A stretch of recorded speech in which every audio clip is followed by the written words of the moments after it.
സംസ്ഥാനത്ത് റാഗിംഗ് കേസുകൾ വർദ്ധിക്കുന്നു. 2 മാസത്തിനിടെ കേരളത്തിൽ നിന്ന് റിപ്പോർട്ട് ചെയ്ത റാഗിംഗ് കേസുകളുടെ എണ്ണം 7ആണ്. 2013 ജനുവരി 1 മുതൽ ഇതുവരെ 37 കേസുകൾ റിപ്പോർട്ട് ചെയ്തതായും കണക്കുകൾ വ്യക്തമാക്കുന്നു.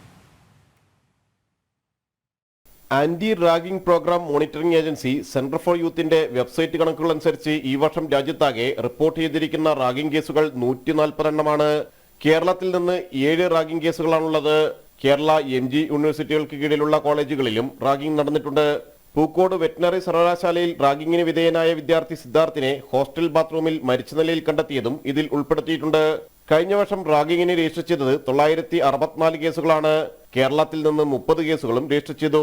2012 ജനുവരി 1 മുതൽ 2022 മാർച്ച് 31 വരെ 7194 റാഗിംഗ് കേസുകളാണ് രാജ്യത്ത് രജിസ്റ്റർ ചെയ്തിട്ടുള്ളത്. ഈ കാലയളവിൽ കേരളത്തിൽ 315 റാഗിംഗ് കേസുകൾ ഉണ്ടായിട്ടുണ്ട്.